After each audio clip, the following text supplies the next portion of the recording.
CM Yogi Adityanath ने अपनी सरकार के दूसरे कार्यकाल के 100 दिन पूरे होने पर जनता के सामने रिपोर्ट कार्ड रखा और कहा कि सरकार सेवा, सुरक्षा और सुशासन के लिए समर्पित रही है। अपनी सरकार के दूसरे कार्यकाल के 100 दिन पूरे होने पर मुख्यमंत्री योगी आदित्यनाथ ने प्रेस कॉन्फ्रेंस कर सरकार की उपलब्धियों को जनता के सामने रखा। इस मौके पर उन्होंने एक पुस्तक का विमोचन भी किया।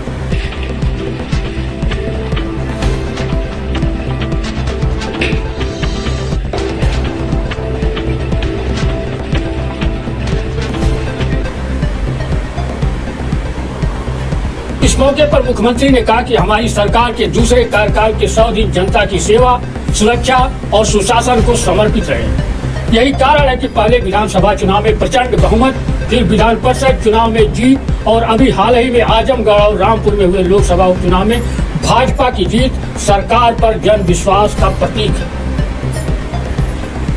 मुख्यमंत्री ने कहा कि हमने जनता से जो भी वादा किए हैं वो पूरे किए।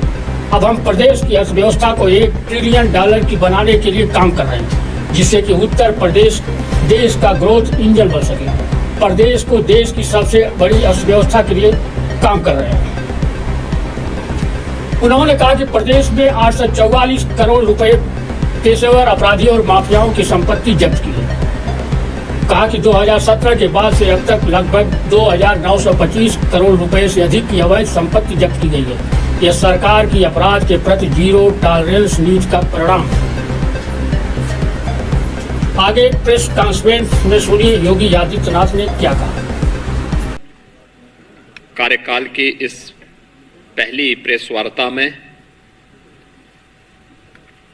अपने वरिष्ठ सहयोगियों की ओर से आप सबका मैं हृदय से स्वागत करता हूं। उत्तर प्रदेश की जनता जनार्दन ने आदरणीय प्रधानमंत्री श्री नरेंद्र मोदी जी के नेतृत्व में, उनके मार्गदर्शन में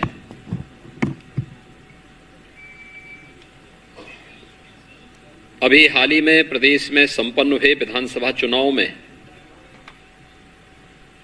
भारतीय जनता पार्टी गठबंधन को प्रचंड बहुमत देकर के जिस उद्देश्य से अपना आशीर्वाद दिया था, जीत का वह सिलसिला जन विश्वास का प्रतीक तो था ही, वह निरंतर नित नए प्रतिमान स्थापित कर रहा है। विधानसभा चुनाव के बाद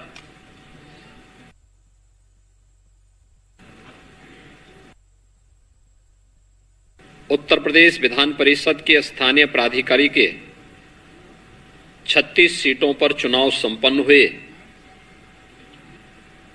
इन 36 में से 33 सीट भारतीय जनता पार्टी ने और 3 सीटें निर्दलीयों ने जीते। समाजवादी पार्टी, बहुजन समाज और कांग्रेस 0 पर रही। यही नहीं, विधान परिषद गठन के पश्चात 87 वर्ष के बाद पहली बार उत्तर प्रदेश विधानमंडल का उच्च सदन कांग्रेस विहीन भी हो गया है। कांग्रेस मुक्त उच्च सदन उत्तर प्रदेश के अंदर हुआ है। विधान परिषद के स्थानीय प्राधिकारी चुनाव के साथ प्रदेश के अंदर 2 महत्वपूर्ण लोकसभा के उपचुनाव भी संपन्न हुए हैं। एक पूर्वी उत्तर प्रदेश में आजमगढ़ में और एक पश्चिमी उत्तर प्रदेश के रामपुर में। दोनों सीटें 2019 के लोकसभा चुनाव में समाजवादी पार्टी ने जीती थी।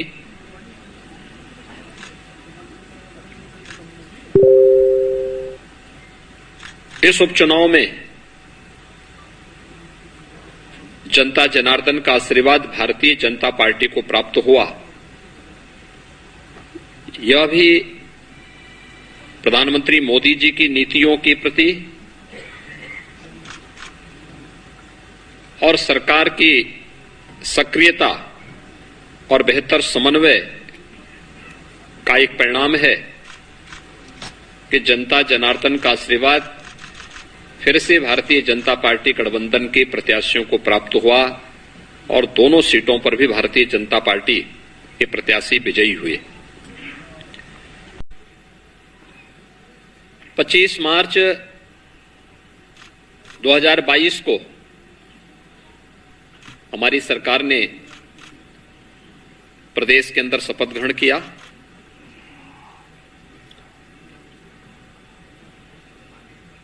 तो उत्तर प्रदेश के इतिहास में 37 वर्षों के बाद यह अवसर आया था जब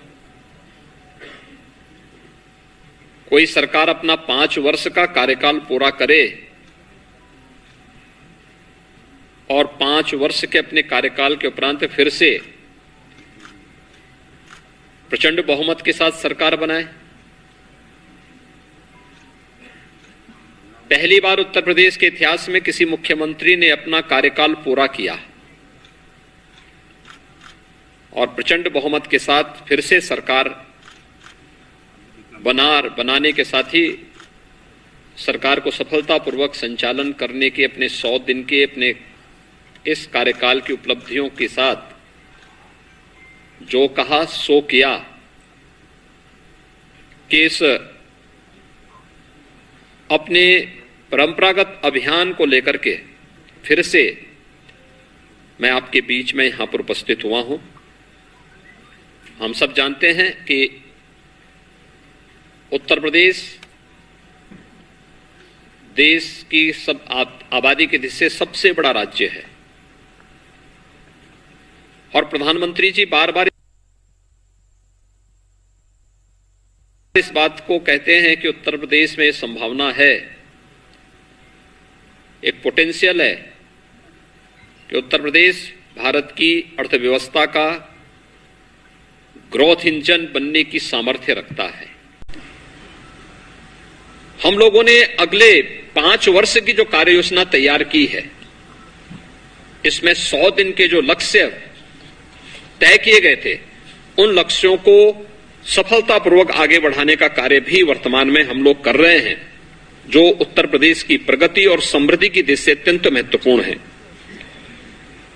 हम लोगों ने प्रदेश के अंदर जो कार्य योजना तैयार की, इस दौरान हम लोगों ने तकनीक का भी बेहतर इस्तेमाल किया।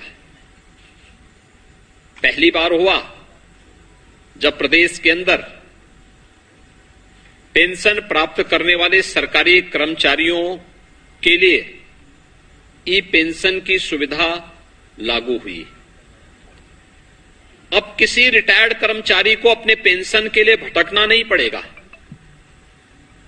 देश का पहला राज्य है उत्तर प्रदेश जिसने इस कार्यक्रम को इन 100 दिनों के अंदर संपन्न करके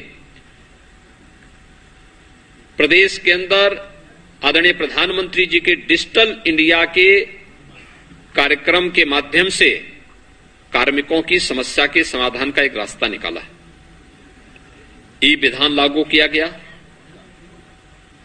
विधानसभा का अभी हाल ही में संपन्न सत्र ई विधान के साथ संपन्न हुआ है और यही नहीं, आजादी के अमृत महोत्सव वर्ष में देश के महामहिम राष्ट्रपति जी का दोनों सदनों को मार्गदर्शन भी प्राप्त हुआ है। ये 100 दिन के अंदर ही ये सभी कार्यक्रम प्रदेश के अंदर संपन्न हुए हैं।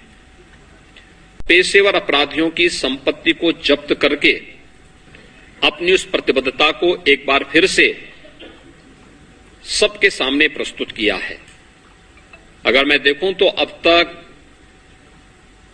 2017 से अब तक 2,925 करोड़ रुपए की अवैध संपत्तियां हम लोगों ने प्रदेश के अंदर माफियाओं से जब्त की है। यही नहीं, ये पहली बार हुआ है कि जब पुलिस के संरक्षण में कहीं भी कोई गलत कार्य नहीं, बल्कि अवैध पार्किंग हटाए गए, टैक्सी स्टैंड हटाए गए, उन्हें व्यवस्थित स्वरूप नगर निकायों के साथ मिलकर के भी प्रदान किया गया। और आज लगभग प्रदेश के अंदर 68,700 से अधिक अतिक्रमण स्थल, जो सड़कों पर अतिक्रमण बनाए गए थे, आवागमन को बाधित करके किए जाते थे, उनको हटाया गया। 76,000 से अधिक अवैध पार्किंग स्थल भी मुक्त किए गए और वहां पर अब वाहनों की पार्किंग की सुविधा प्रदेशवासियों को प्राप्त हो रही है। और ये पहली बार हुआ कि धर्मस्थलों से माइक हट जाएं और अनावश्यक शोरगुल से लोगों को मुक्ति मिले। 1,20,000 से अधिक ऐसे माइक थे जो या तो हटाए गए या फिर उनके वॉल्यूम को कम किया गया। और ये बिना किसी हो हल्ला के स्वतःस्फूर्त भाव के साथ, ये जन विश्वास का ही प्रतीक है कि समाज के प्रत्येक तबके ने सरकार के इस कार्य का पूरा समर्थन किया और सरकार को अपना पूरा सहयोग देने के साथ साथ इस कार्यक्रम में बढ़ चढ़ करके भाग भी लिया। प्रदेश सरकार के ही इन कार्यक्रमों के आगे बढ़ाने का परिणाम है कि